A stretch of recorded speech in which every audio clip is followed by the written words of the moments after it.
retrouvez maintenant La Foi prise au mot, votre émission de formation chrétienne présentée par Régis Burnet. Aujourd'hui, Anne-Catherine Emmerich, avec Joachim Boufflet, historien spécialiste des phénomènes mystiques.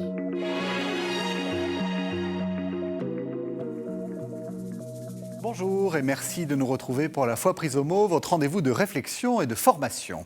Cette semaine, un personnage extraordinaire, tout à la fois fascinant et peut-être un peu intriguant. Je veux parler d'Anne-Catherine Emmerich. Née en 1774, morte en 1824, elle a connu une vie par bien des aspects tragiques puisqu'elle fut marquée par la maladie.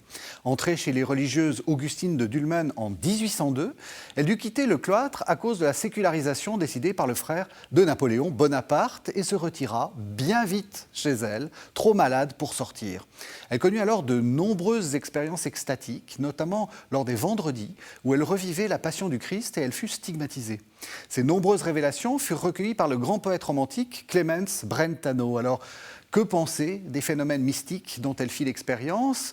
Quelle valeur a les livres de celle qui fut déclarée bienheureuse par Jean-Paul II? Pour le savoir, je vous propose de retrouver Joachim Boufflet. Bonjour. Bonjour. Joachim Boufflet, vous êtes historien et alors vous êtes tout seul.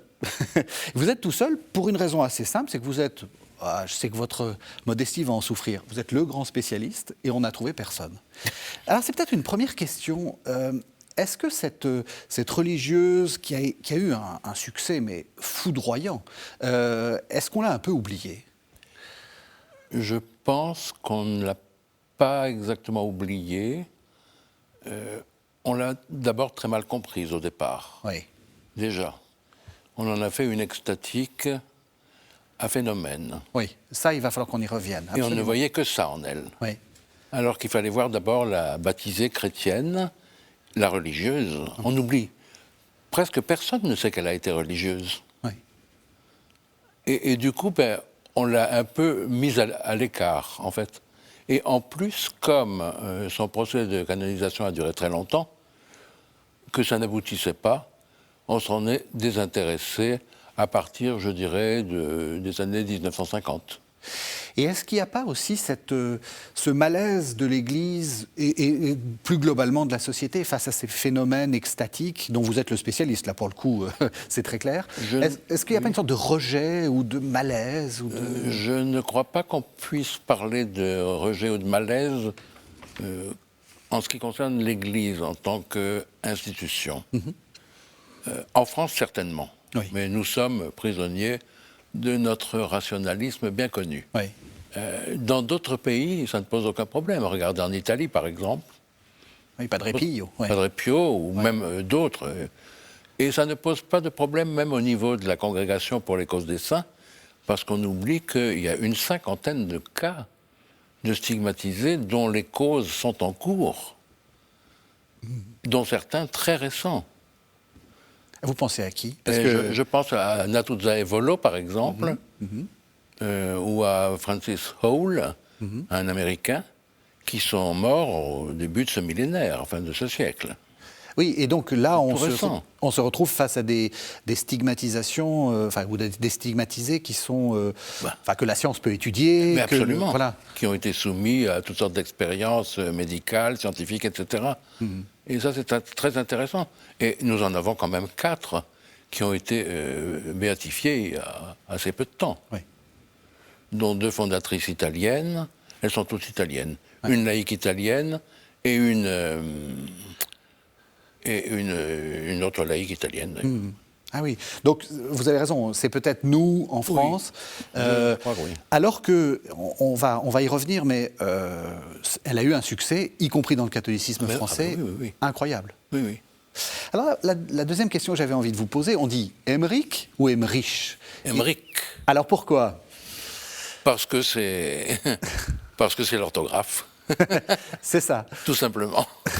Ce qui est étonnant, c'est qu'elle naît dans une famille qui est d'origine juive. Elle a une ascendance. Une ascendance. Oui. Voilà, c'est ça. Est-ce que ça joue un rôle ou pas du tout? Je ne sais pas, je ne pense pas, parce qu'elle a toujours signé. Enfin, elle a signé le seul acte qu'elle ait signé, d'ailleurs, Emmerich, avec un K. C'est ça, il n'y a pas de... non. C'est pas une... Je pense même qu'elle ignorait, d'ailleurs, son ascendance juive. D'accord. Parce que c'est vrai qu'on voit souvent dans les, même sur Wikipédia ou les choses comme ça, on insiste là-dessus, alors que justement, elle vient de quelle origine, enfin, comment on décrirait son enfance? Une origine très modeste. Elle est la fille de métayer. Hein. Une origine très modeste, dans une famille très nombreuse, 9 enfants. Oui. C'est quand même pas mal. Oui. Avec des parents durs à la tâche, très pieux, durs à la tâche, assez sévères. Elle a une enfance, malgré tout, très heureuse. D'abord parce qu'elle a un merveilleux tempérament. Ouais. Elle est toujours joyeuse, elle est toujours heureuse. Et puis en même temps, parce qu'elle prend à cœur d'être dans sa famille. Sa famille est très importante pour elle. Est-ce que vous diriez que, parce que elle est quand même assez vite malade, enfin, on sent que c'est une enfant fragile, c'est un peu, on imagine comme une sorte de petite préférée, ou est-ce que c'est pas du tout ça? Est-ce que c'est une famille Non, parce que les enfants étaient tous très aimés par leurs parents, même si les parents étaient très sévères. Hein. Ça rigolait pas. Ça ne rigolait pas. Mais Catherine était la préférée de son père, ça c'est sûr. Parce qu'il était fasciné par le côté un peu mystérieux de cette petite fille qui était un tempérament en même temps très contemplatif, qui aimait beaucoup être seule, qui n'aimait pas trop les poupées, ça n'intéressait pas, et qui, dès son enfance, est-ce de la vision, est-ce de l'imagination d'enfant, peu importe, lui racontait des scènes de la Bible. C'est ça, fascinée par le... Elle était fascinée par la religion, par l'écriture, qu'elle entendait certainement à la maison, parce qu'on lisait les vies des saints, par exemple, des choses comme ça, dans ses familles. Et elle est très tôt, imagination d'enfant, vision, je n'en sais strictement rien, et ça n'a pas beaucoup d'importance d'ailleurs. Elle nourrit une très grande intimité avec l'enfant Jésus, bien sûr, et avec Saint Jean-Baptiste. Alors, un point important, est-ce qu'elle sait lire? Oui. Parce que... Elle a été très peu de temps à l'école, mais elle sait lire. Oui. Parce que elle sait lire et elle sait écrire. Ça va être un point important pour la suite. Est-ce que toutes ces visions sont liées à des lectures ou pas, hein? Donc, elle sait lire. Elle, assez vite, donc la famille n'a pas les moyens de subvenir à ses besoins. Elle est placée. Elle est placée à l'âge de 12 ans après sa communion. Et elle est placée chez un cousin lointain, qui est d'ailleurs le propriétaire du terrain exploité par ses parents. Et elle est placée, et il se déroule quelque chose de très intéressant à cette époque. Elle a 14-15 ans, quand on vient prévenir son employeur, le cousin Emmerich, que la petite découche toutes les nuits. Il est responsable d'elle quand même, et puis il se dit, bon, elle est très mignonne. Il ne veut pas croire quand même à mal, mais il se dit, les filles à cet âge-là sont capables de tout et de rien, donc je veux en avoir le cœur net. Donc, il prend un de ses amis avec lui, et il décide de la guetter. Et effectivement, le soir, assez tard, elle sort furtivement de la maison. Et ils la suivent dans l'obscurité. Et alors, que fait-elle? Que fait-elle? Où va-t-elle? Où va-t-elle? Elle parcourt toutes les stations du long chemin de croix qui va de Flamsk, le hameau où elle est, jusque Coesfeld, la petite ville à côté. Et elle s'arrête à chaque station, et elle va. Et elle va jusqu'à l'église de Coesfeld. Et là, les portes de l'église s'ouvrent. Elle rentre. Comme ça? Comme ça. Ah oui. Ils n'en croient pas leurs yeux, parce qu'ils savent très bien que... Moi non plus. le sacristain garde d'autant plus précieusement les clés que, et il ferme tous les soirs, qu'il y a dans cette église un magnifique Christ, dit miraculeux, et qui a d'énormes ex-voto partout. Donc, elle rentre, les portes se referment sur elle. Il trouve quand même que c'est un peu fort d'aller rejoindre son galant dans une église. Bon, Ils attendent un certain temps, un temps certain même. Les portes s'ouvrent de nouveau, elle ressort. Elle repart toute seule. Ouais. Elle refait les stations de chemin de croix et elle rentre se coucher pour se lever 2 heures plus tard.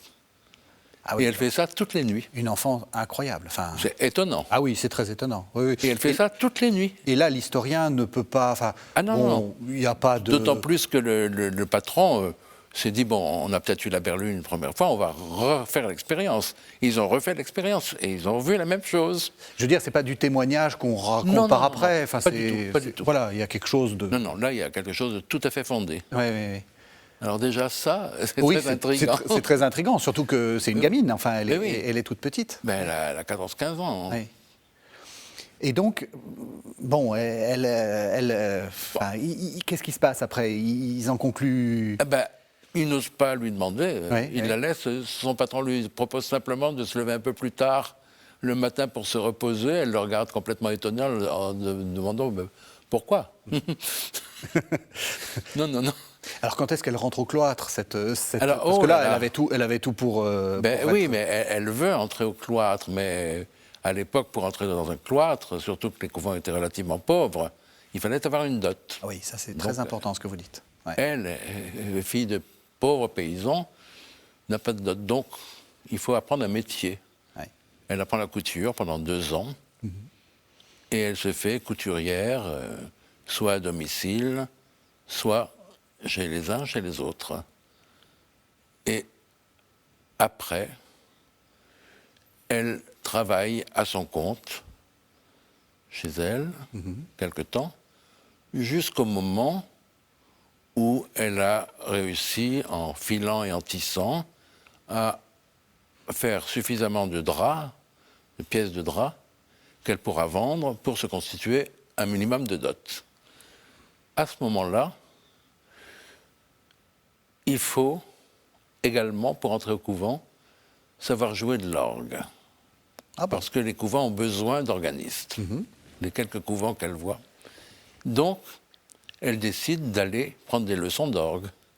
Ah oui, vraiment, c'est son, Ah mais oui, c'est son elle obsession. Ouais. sait très bien ce qu'elle veut. Oui, c'est ça. Ouais.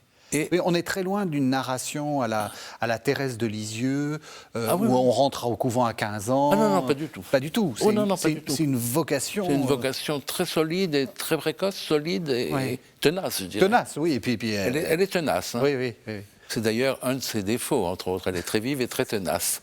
Mais bon, et elle entre donc chez l'organiste de Coesfeld, Père Zonghen. Qui Et- apprend l'orgue. Elle n'apprend pas du tout l'orgue. parce Pas du que tout. La famille de l'organiste est tellement pauvre et tellement livrée à elle-même, il semble que la mère soit morte d'ailleurs, que Anne-Catherine, d'abord, se fait la domestique, range un peu, nettoie, se lie avec la fille de l'organiste, qui n'a pas l'air de faire grand-chose, Oui. et n'apprend pas l'orgue. Elle a trop de choses à faire dans la maison.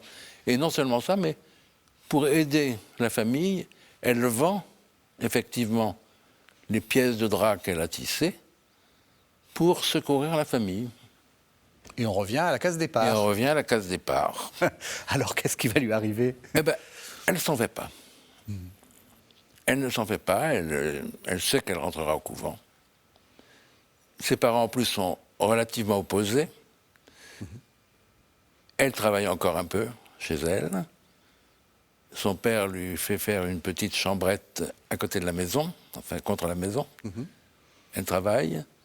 Et au bout d'un certain temps, la fille de l'organiste, Clara, se sent la vocation religieuse à son tour. Et le père, pour remercier Anne-Catherine, accepte que sa fille, qui elle sait jouer de l'orgue, entre dans un couvent à condition que Anne-Catherine soit acceptée. Donc, finalement, elle avait bien raison de faire ce qu'elle avait Oui. fait. La Providence. La Providence, et elle entre donc chez les Augustines à Agnettenberg en 1802. Vous écoutez actuellement La Foi prise au mot, votre émission de formation chrétienne présentée par Régis Burnet. Aujourd'hui, Anne-Catherine Emmerich. avec Joachim Boufflet, historien spécialiste des phénomènes mystiques.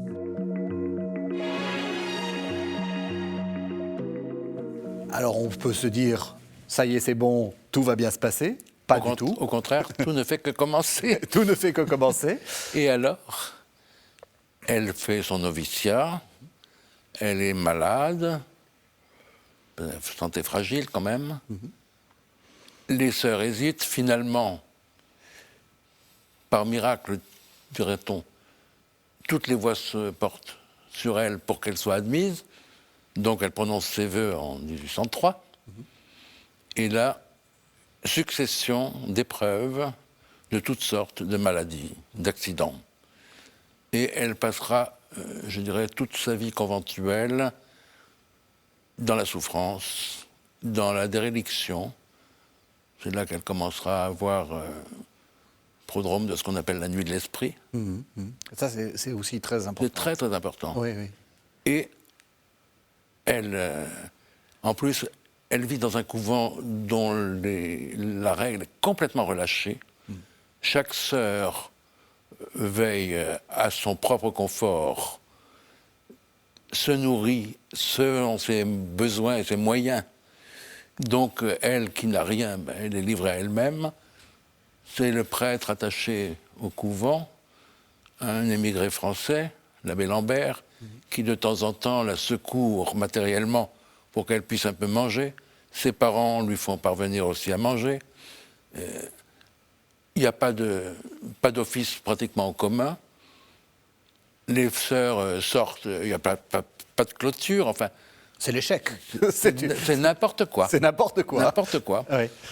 Et finalement, heureusement, je dirais d'une certaine façon, le couvent est sécularisé. Alors ça, c'est en 1811. Alors ça, c'est un point important. Il faut peut-être prendre le contexte plus large. Oui. Vous me le disiez en préparant l'émission, en fait, elle suit, alors qu'elle est allemande, quasiment toute l'histoire française. Mais en réalité, l'histoire française regarde aussi l'histoire allemande. Oui, oui, oui. Alors, elle naît donc à la mort de Louis XV. Bon, elle ne le sait probablement pas. Oui. Et puis, on est en pleine période révolutionnaire. La révolution, bien sûr. Qui se retrouve de l'autre côté du Rhin. Oui, et donc, puisque les conquêtes révolutionnaires, puis bonapartistes, puis napoléoniennes, vont aller jusqu'au-delà du Rhin. C'est ça. Au-delà du Rhin, sur la rive droite. Et donc, au moment où le couvent est sécularisé, en fait, elle est française. Oui. Enfin, c'est un département français. Elle est dans un département français parce que le diocèse de Münster, qui est en même temps une principauté, suivant les traditions de Saint-Empire romain germanique, ont été intégrés, non pas au royaume de Westphalie, du frère de Napoléon, Jérôme, mais à un grand-duché, le grand-duché de Berg, qui a été créé pour l'occasion, qui est devenu ensuite un département français, dont Napoléon a confié un peu le gouvernement, mais c'était purement nominal, à un de ses neveux, et il a exercé lui-même son droit de regard sur ce département. Donc oui, quand j'ai dit au début que c'était le Jérôme Bonaparte, c'est toute la famille Bonaparte. C'est la famille Bonaparte qui était là-dessus, bien sûr. Oui, voilà. oui. Et donc, on le sécularise, mais est-ce que c'est encore une preuve de cet esprit français anticlérical, etc. Ou c'est parce que c'était vraiment n'importe quoi Non. C'était... Il y a un esprit anticlérical à l'époque, hein. Oui. Absolument. Et elle le connaît. Mais elle le sent. Elle le connaît, elle le vit. Oui. D'abord, l'évêque de Münster, prince-évêque de Münster, a été écarté dès 1801, 1802. C'était un Habsbourg, d'accord, mais enfin, il est retourné à Vienne. Il est mort très peu de temps après. Et ensuite, le diocèse était vacant. Il était dirigé par un homme tout à fait remarquable, Droste Vischering, vicaire général. Et elle voyait la misère des catholiques et la montée, il faut bien le dire, du protestantisme. Goerès le dit très bien, d'ailleurs. Que Goerès était un ami de Brentano, d'ailleurs, qui dit, dans une de ses lettres, que malheureusement, c'était un peu les prémices du Kulturkampf. Hein. Et c'est vrai que, donc Kulturkampf plutôt fin du 19e siècle, Oui. mais c'est vrai qu'actuellement, quand on va à Münster, c'est plutôt une ville protestante. Mais bien globalement. sûr, mais oui. Ouais, ouais. Oui. Et alors ça c'est important parce que les téléspectateurs, il faut qu'ils soient un peu attentifs. Elle va devenir quand même, sa figure, pas elle-même, mais elle va devenir quand même un personnage important dans la reconquête catholique Oui, du bien 19e sûr. siècle. Et cette résistance à l'anticléricalisme, évidemment, a quelque chose est très important pour cette figure-là. C'est très important, elle résiste à l'anticléricalisme, mais elle résiste à ce qu'elle appelle l'usurpation aussi. C'est ça. Elle ne reconnaît que deux pouvoirs. Le pouvoir divin, qui se manifeste à travers l'Église catholique, puisqu'elle est catholique, et le pouvoir de l'institution civile légitime. Elle considère que la Révolution et Napoléon sont des usurpateurs. C'est ça, elle est plutôt Louis XVIII. Elle sera. Enfin, oui, bon, je ne sais pas si. Si elle l'avait connu, elle n'aurait pas été pour, mais enfin. Oui, elle est plutôt, je dirais, légitimiste. Oui. Légitimiste. Oui. Alors, elle se retrouve donc. Mais elle se retrouve à la rue. À la rue, oui, c'est ce que j'allais dire, à la rue. Mais elle est à la rue, elle ne sait pas où aller. Oui. Ses parents ne peuvent plus la recueillir parce que les aînés commencent à se marier et puis occupent la maison aussi, etc. Oui. Puis elle commence à être un peu âgée, en fait. Enfin, Bah, oui. enfin pour l'époque, je dirais. Pour l'époque, oui. Ouais, ouais. Et finalement, c'est ce brave abbé Lambert, ce prêtre français émigré, qui va la recueillir et qui va la loger chez une veuve. Lui-même habitera au-dessus d'elle, à l'étage au-dessus. Et c'est là qu'elle va débuter, entre guillemets, ce que j'appellerais sa vie contemplative. Parce qu'elle est trop malade, elle sort plus. Elle ne sort pratiquement plus. Oui. Elle est malade. Elle a eu un accident quand elle était religieuse en voulant soulever une grande corbeille pleine de lessive mouillée. Elle l'a fait tomber sur elle. Elle s'est démis la hanche. Enfin, tout ça a laissé des séquelles. Et du coup, elle devient grabataire. Et alors, en plus, ce qu'elle a soigneusement caché, c'est que depuis 1797, elle porte les stigmates de la couronne d'épines qu'elle a reçus dans l'église des Jésuites à Coesfeld. Et depuis quelques années, elle éprouve des douleurs aux mains et aux pieds, sans savoir exactement ce que c'est. D'accord. Donc, Stigmate. oui, mais elle ne le sait pas. Elle ne le sait pas. Ah non, elle ne le sait pas. Non, non. Elle a mal, c'est tout. Mais elle sait simplement pour la corne d'épine, mais pour le reste. Et ceci, ces accidents de santé, sa détresse spirituelle et morale, parce qu'elle est chassée de son couvent, elle est toute seule, etc., font que elle craque physiquement. Pas C'est une nerveusement. vie tragique, hein. C'est vraiment une vie tragique. Ah, c'est une vie épouvantable. Oui, oui, oui. C'est pas du tout une vie drôle. Oui. Ah non, non. Oui, oui, c'est vrai. Et donc, et puis en plus, elle était à charge et au bon vouloir des autres. Elle n'a rien, hein. Rien du tout. Complètement démunie. Donc, elle vit dans la plus grande pauvreté et elle vit tant bien que mal. Hein. Et elle est entourée par 2, puis 3, puis 4 personnes. 4 hommes. D'abord le bon curé Lambert qui s'occupe d'elle. Ensuite un dominicain, le père Limberg. Ensuite son médecin traitant, Wessner. Et enfin Brentano. Alors là, il va falloir présenter Clemens Brentano, Voilà. qui est, on va en parler assez vite, Oui, oui. à la fois son bon génie et son mauvais génie. On va voir comment ça fonctionne. Clemens Brentano, c'est pas Saint François d'Assise, hein. Loin de là. C'est pas Claire et François. C'est là. pas Claire et François, Ouais. et même Clemens Brentano, d'abord il est protestant au départ. Il se convertit au catholicisme sous l'influence d'une de ses bonnes amies sur lesquelles il a des vues, Louise Hensel. C'est ça. Il se convertit un peu par intérêt. Oui, Enfin. tout en étant marié, pour la deuxième fois avec une femme divorcée, enfin bon bref, Ouais. qui est complètement infidèle, enfin qui... Oui, pour l'époque, il a une à vie l'époque, il a plus une que vie, dissolue. il a une vie dissolue, comme on dit. Oui, oui. Parce qu'il continue de lutiner à droite à gauche. Ouais. Bref, c'est pas... à Mais côté c'est de- un grand poète. C'est un grand poète. Et à côté de ça, c'est la coqueluche des salons littéraires. À cause de son génie, c'est sûr. C'est clair, oui. À cause de son humour très mordant. À cause de son esprit caustique.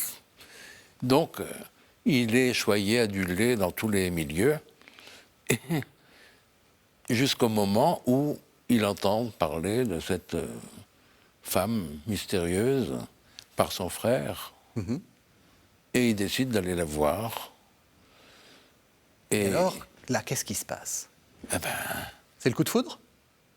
Spirituel, hein, oui, j'entends oui. bien. Oui, je dirais. Brentano est compliqué. Je dirais c'est beaucoup plus une opportunité pour lui. Oui, ça c'est important ce que vous dites. À mon avis, il voit en Catherine Emmerich un sujet exploitable, mais il ne sait pas comment. Est-ce que ça va être sous forme de poésie? Est-ce que ça va être sous forme d'un roman? Il ne sait pas. Mais il est fasciné par tout le potentiel romanesque qu'elle porte, d'après lui, en elle. C'est une héroïne romantique. Voilà. Ouais. Et c'est très important parce que on avait, Joachim Boufflet, fait une émission où vous parliez justement de la mystique, des couples mystiques. Hein, donc j'ai parlé de François et de Claire, on peut parler d'Adrienne von Speer et de Hans-Ur von Balthasar, on peut parler de Fénelon et de Madame Guyon. C'est pas du tout Fénelon et Madame Guyon, c'est pas du tout... là c'est un couple un peu... Enfin on sent qu'il y a de l'intérêt du côté de Clemens Brentano, de l'intérêt dans le mauvais sens du terme. Oui, et puis en plus, il est insupportable. Il est franchement odieux. Ouais. Odieux non seulement avec les trois autres hommes, les deux prêtres et Wesner, le médecin, odieux avec Gertrude, la sœur d'Anne-Catherine, qui la soigne très mal d'ailleurs, mais qui est une vraie peste, mais enfin. Mais il est odieux également avec Catherine Emmerich. Il réussit à se rendre tellement insupportable le premier séjour que quand il part à Berlin pour liquider ses affaires et revenir s'installer à Münster, Wesner, Lambert et Limberg lui écrivent une lettre pour lui demander de ne pas revenir. Ah oui, donc Ah oui, oui. bon débarras. Bon débarras, monsieur, c'est pas la peine de revenir. Oui. Trop tard, j'ai vendu mes affaires et il revient. Oui. Il revient pratiquement de force. Et il réussit en plus à obtenir du vicaire général l'autorisation d'interroger Anne-Catherine Alors, Emmerich voilà. Ouais. pendant 1 heure chaque jour. Parce qu'il faut expliquer qu'elle a donc des visions, et Oui. des visions très précises des événements bibliques. Elle ne voit pas la Sainte Trinité dans sa Non, lumière, non. elle voit les événements bibliques. Oui, oui, elle voit des événements bibliques. En plus, elle a été soumise dès 1813 à une enquête ecclésiastique qui s'est conclue favorablement. C'est-à-dire que ce n'est pas une simulatrice, ce n'est pas une folle, ce n'est pas une hystérique. En plus, elle a reçu les stigmates visibles. Bref, tout ça fait beaucoup. Alors que dit l'historien là? Qu'est-ce qu'on fait face à ça? Est-ce qu'elle est... pardon, mais c'est une question que vous traitez tellement souvent que vous le ferez très bien. Est-ce que c'est une hystérique? Est-ce que... Non. Voilà. Quel regard porter là-dessus? Je pense qu'il y a quelque chose de très intéressant qu'il faut dire, c'est que la région d'Ulmen, de Münster en général, était réputée pour certaines formes particulières de la religion, de la piété populaire. Oui. Et notamment, les femmes de la région étaient créditées d'un pouvoir médiumnique. Et on les appelait les sorcières, pas en termes négatifs d'ailleurs, les sorcières des terres rouges, puisque c'est le nom de la région. Et on disait que ces femmes avaient des pouvoirs paranormaux. Alors il est possible que Anne-Catherine Emmerich ait eu et même probable, qu'elle ait eu des pouvoirs paranormaux tels la télépathie par exemple, ou des choses comme ça. Mais en même temps, il faut penser qu'elle était très pieuse. Que très tôt, elle a entretenu une familiarité, quelle que soit la nature de cette familiarité, avec le ciel, avec les habitants du ciel. Oui. Je ne suis pas surpris, en tout cas, et pas du tout opposé à ce qu'elle ait eu des visions tout à fait authentiques. Oui. Ça m'étonne Ces pas du visions tout. sont nourries par ses lectures ou pas du tout? Non, elle ne lit pas. Elle ne lit pas. Non. Non. Elle sait lire, mais elle ne lit pas, elle n'écrit pas. On a d'elle 3 lettres, 3 petites lettres. Et puis son acte de profession, c'est tout. Elle n'a jamais écrit. Vous écoutez actuellement La Foi prise au mot, votre émission de formation chrétienne présentée par Régis Burnet. Aujourd'hui, Anne-Catherine Emmerich, avec Joachim Boufflet, historien spécialiste des phénomènes mystiques. Alors le problème de ces visions, et on va y revenir, c'est Clemens Brentano, parce Oui. que Alors- elle n'écrit pas, vous venez de le dire. Non, mais non. Et alors, lui- qu'est-ce qu'on a en fait? Alors lui, il a l'autorisation donc de l'interroger 1 heure chaque jour. Il en profite largement, il grignote, il dépasse le temps, bien sûr. Oui. Et ça se déroule d'une façon très schématique, très systématique en même temps. Il l'interroge sur ce qu'elle a vu la veille, puisqu'elle a ses visions très souvent le soir et la nuit. Et il note sur des fiches, il fait des fiches. D'accord. Et le lendemain, avant de reposer ses questions, il lui soumet sa version, ce qu'il a mis au propre. Et très souvent, elle est obligée de le reprendre. Ah oui, d'accord. Donc, Oui, il y a en quand disant- même un contrôle. Oui. Oui, Ouais. en disant non, ça c'est faux, je n'ai pas dit ça comme ça, vous avez inventé, etc.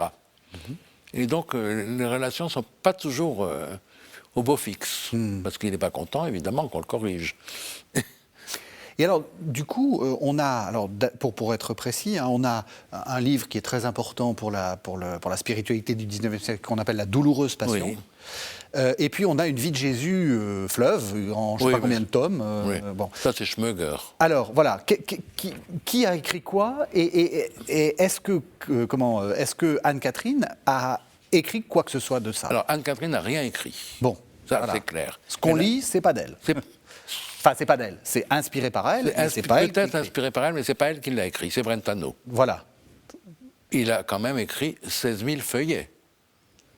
Il est resté 6 ans avec elle. Oui.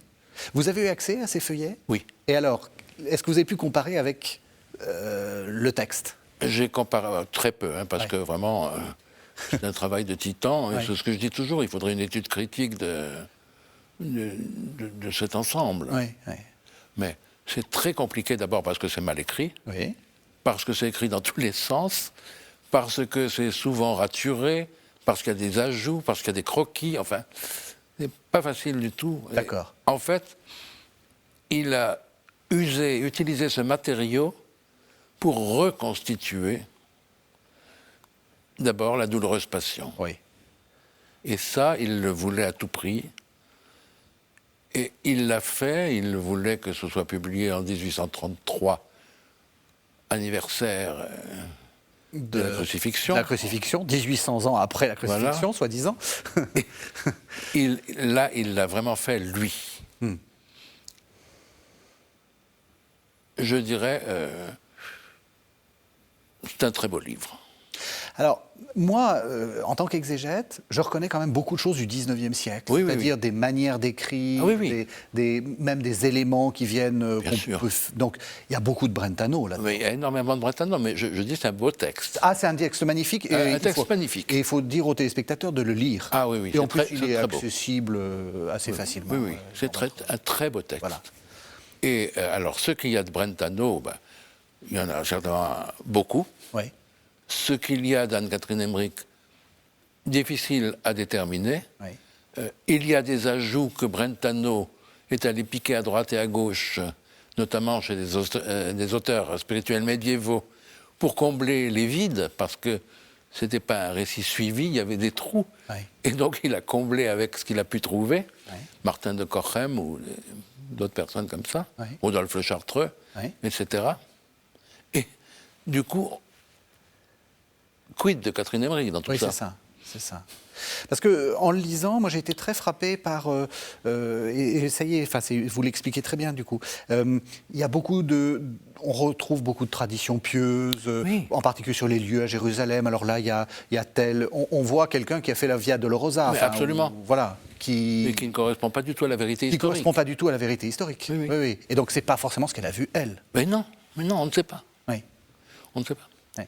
En revanche, ce que je trouve très frappant, c'est qu'il y a beaucoup de femmes. Oui. Alors ça vous surprend pas? Comment? Ça vous surprend pas que je dise ça? Non, parce que c'est dans son tempérament. Ouais.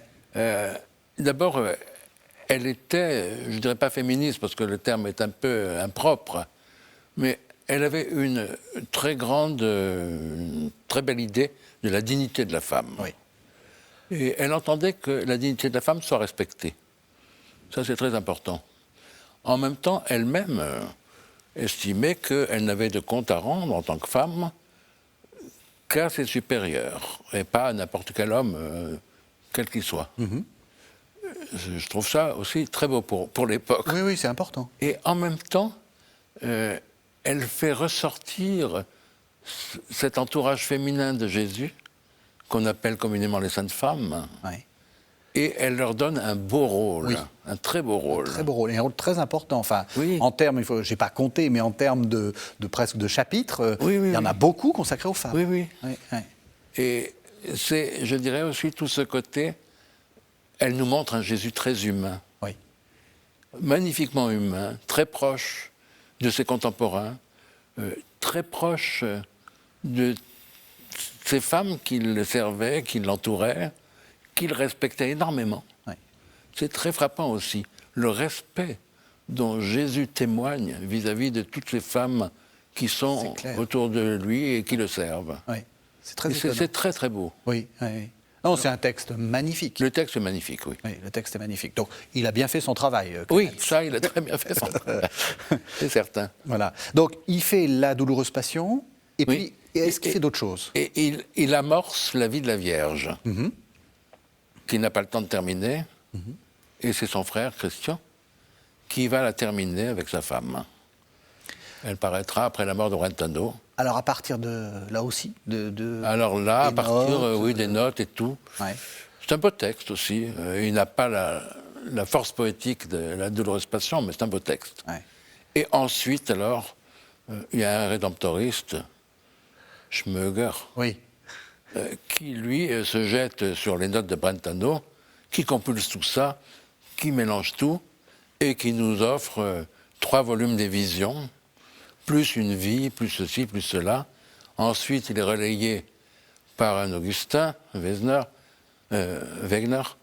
et tout ça, après, c'est un embrouillamini à n'en plus finir. Oui, on a, enfin, comme je vous disais, enfin, il y a 10 Il y a tomes, de- c'est mais oui, il y a de énorme, avec tout et n'importe quoi. Enfin, Oui, ouais. et en plus, tout le monde y met du sien.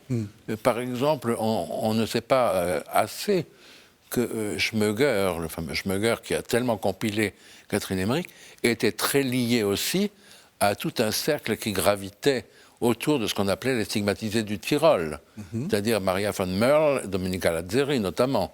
Et il est possible aussi qu'il y ait ajouté, pas de Maria Domenica Lazzeri parce qu'elle ne parlait pas, mais il est possible qu'il y ait ajouté également du Maria von Merle dedans. Ah oui, donc il a fait une sorte de... Il a fait une sorte de melting pot, Oui.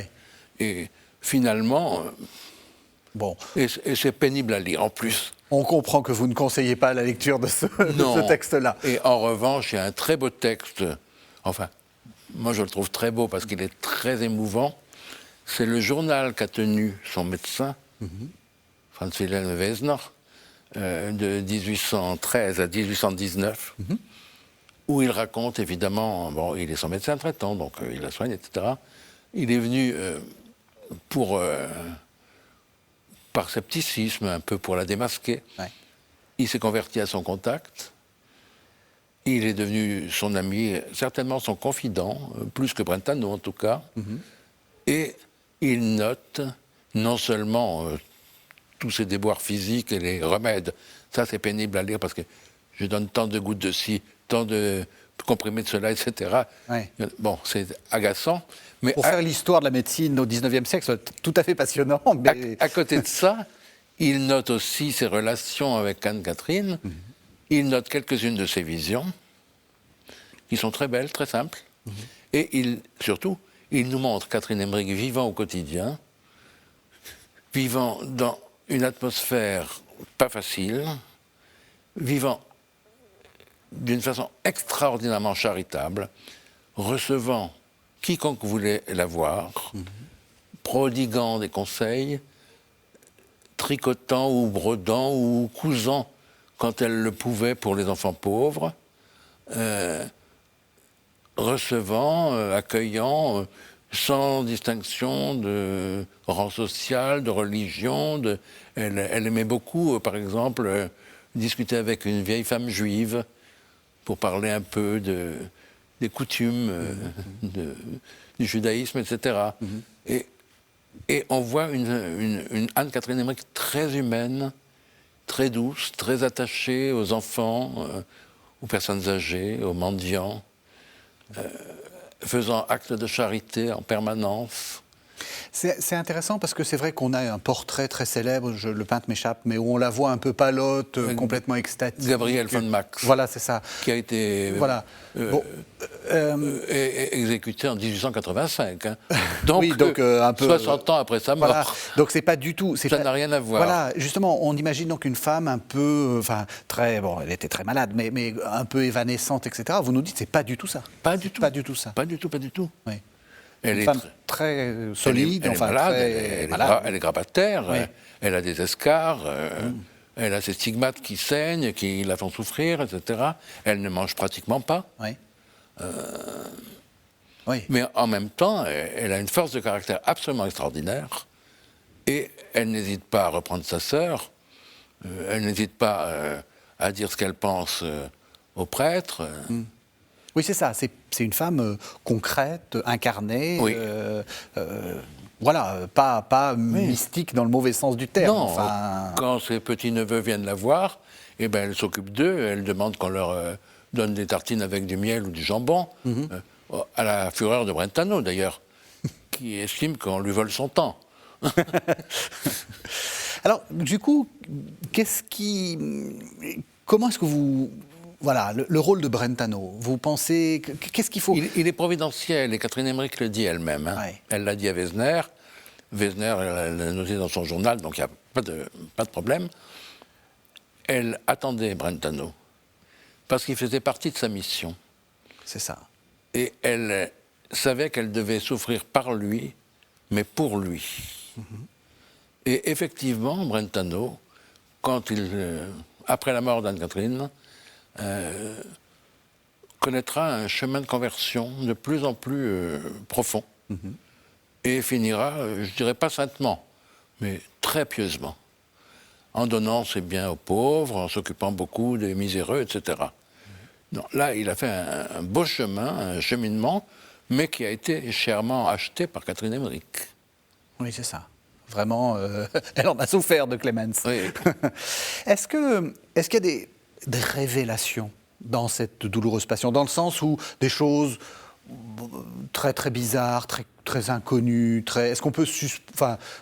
parce qu'on dit souvent les révélations privées, mais est-ce que ces révélations privées, c'est de l'ordre de la révélation sensationnelle, voilà.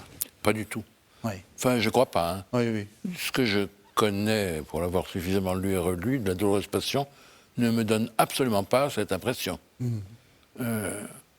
En plus, je crois que si ça avait été le cas, ça aurait été sévèrement condamné par l'Église à l'époque. C'est ça, oui. Or, ça n'a jamais été condamné, au contraire.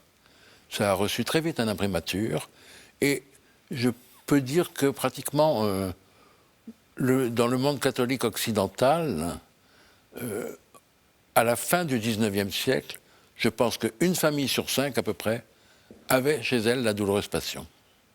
Aussi bien en France qu'en Allemagne, qu'en Belgique, qu'en Italie, etc. Ça a été un succès extraordinaire.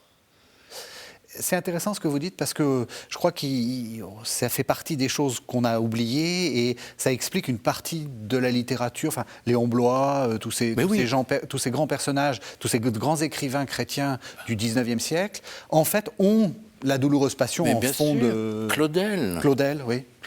Oui. Massignon, Oui. les Maritains, Oui. tout ça, Léon Bloy, bien sûr. Oui. Ça fait partie d'une sorte de culture oui. chrétienne, catholique. Tout à fait. Et on lisait La douloureuse passion pendant le carême, en famille. Pourquoi ce succès ? Qu'est-ce que ça dit ? Parce que je crois qu'on découvrait, c'était à l'époque où on était à la recherche, entre guillemets, du Jésus historique, Oui.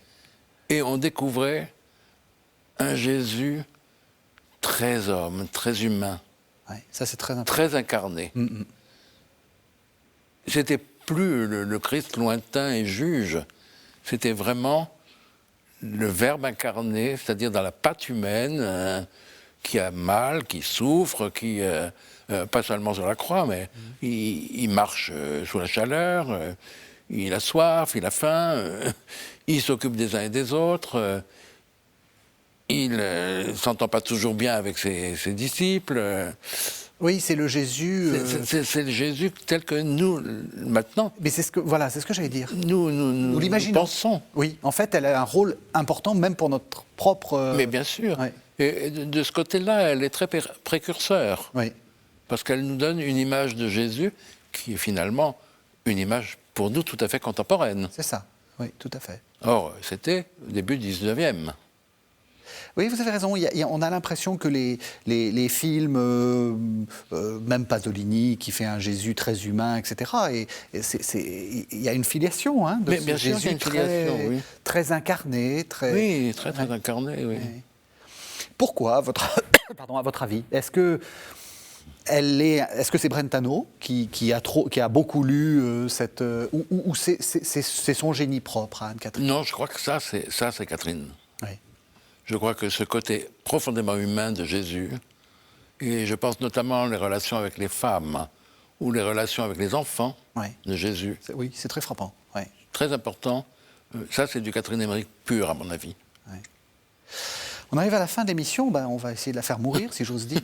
Comment ça se termine ? Parce que Brentano s'éloigne, en fait. Oui, enfin, il s'éloigne à partir du moment où une enquête civile est décidée par le gouvernement prussien. Une enquête épouvantable, où elle a été maltraitée. On l'a soumise littéralement à la torture morale et physique pour lui faire avouer qu'elle faisait elle-même ses stigmates. Au point que même son aide-soignante, qui avait été recrutée par la commission, s'est révoltée en disant que ça suffisait comme ça, que ce n'était pas une truqueuse et qu'on n'allait pas la faire mentir. Et finalement, ça l'a achevée. Elle est rentrée fin 1819, où elle a perdu l'abbé Lambert en plus. Elle a déménagé chez le frère du père Limberg. Et c'est là qu'elle s'est éteinte, pas tout à fait 3 ans après. Encore une vie, de souffrance, en fait. Oui, elle a vécu les dernières années, mais dans la paix. Oui. Mais dans la souffrance. Ce qui est parce que c'est vrai qu'on a beaucoup accusé au XIXe siècle, en particulier du côté rationaliste, Anne-Catherine Emmerich de se rendre intéressante, enfin c'est un milieu d'elle. Ça n'a pas marché, en réalité. Mais non, puis en plus c'était un milieu d'elle. Oui. Pour elle, tout ce que stigmate et autres, c'était même pas elle, en fait. Oui. Ça appartenait à Dieu. Elle, non. Elle comptait pas, elle. Alors, on termine, donc il nous reste 3 minutes d'émission. J'ai 2 questions. Pourquoi est-ce qu'il faut continuer à la lire ? Comment est-ce qu'il faut la lire ? Est-ce qu'il faut la lire comme un 5e évangile ? Non, surtout pas. Surtout pas. Voilà. Comment est-ce qu'il faut la lire, en fait ? Je pense qu'il faut la lire en essayant de retrouver dans la douloureuse passion. Je ne parle que de ça. Hein. Et alors, on est d'accord, c'est la seule chose qu'il faut lire. C'est la seule chose qu'il faut lire. Oui. À la rigueur, la vie de la Vierge, mais pas autre chose. D'accord. Et je pense qu'il faut lire cette douloureuse passion en essayant de retrouver la trame évangélique, en essayant de retrouver les épisodes de l'Évangile Et il faut lire ensuite l'Évangile en méditant ce qu'on vient de lire de la douloureuse passion. Et c'est ça, c'est une méditation en fait. Oui, c'est une méditation, tout à fait. Ouais. C'est une très très belle méditation. Il faut la lire comment? Est-ce qu'il y a une édition? Je sais que vous en avez fait une édition. Moi, j'en ai fait une. Voilà, oui. Je ne vais pas... Si, non, nous la recommandons chaudement. Je crois qu'il faut la lire surtout, à mon avis, c'est une très bonne préparation à Pâques. C'est ça. Je crois que vraiment ça se prête à une lecture pour le carême. Pour le carême, comme une sorte de... Une préparation lointaine à la Semaine Sainte. Quel regard il faut garder, ou porter sur son autrice, comme on dit maintenant, son auteur? Est-ce qu'il faut la lire justement comme cette visionnaire, parce que non. On en a parlé dans le dernier entretien qu'on a eu ensemble. Non. Ça fait un peu obstacle, cette sorte de... Non, dans la mesure où la congrégation pour les causes des saints, qui s'appelait à l'époque la congrégation pour les rites, a écarté complètement tous ses écrits de la cause. D'accord. Parce qu'il ne l'attribue pas à Catherine Emmerich. D'accord. Donc, on peut le lire comme inspiré par elle, mais pas comme une œuvre d'elle. Ça, certainement pas. Dernière question, c'est une sainte? Elle est bien heureuse, mais techniquement. C'est une sainte. Et pourquoi? À cause de l'héroïcité de ses vertus, d'humilité, d'obéissance, de charité extraordinaire, de patience, de douceur. Elle a beaucoup pris sur elle pour vaincre un tempérament qui était fort, tenace, on l'a vu. Elle était vive, elle était prompte à la colère, etc. Et la souffrance. L'offrande de la souffrance pour le bien de l'Église, pour le rachat des âmes. Tout ça fait partie aussi de toute une spiritualité réparatrice sur laquelle qu'on n'a pas abordé, mais très importante aussi à l'époque. Et je crois que oui, c'est une grande sainte même, je dirais. Merci beaucoup, Joachim Boufflet. Donc, nous recommandons très chaudement la lecture d'Anne-Catherine Emmerich. Merci beaucoup. Merci de nous l'avoir fait découvrir. Merci quant à vous de nous avoir suivis. Vous savez que vous pouvez retrouver cette émission sur le site internet de KTO, www.ktotv.com, et on se retrouve la semaine prochaine.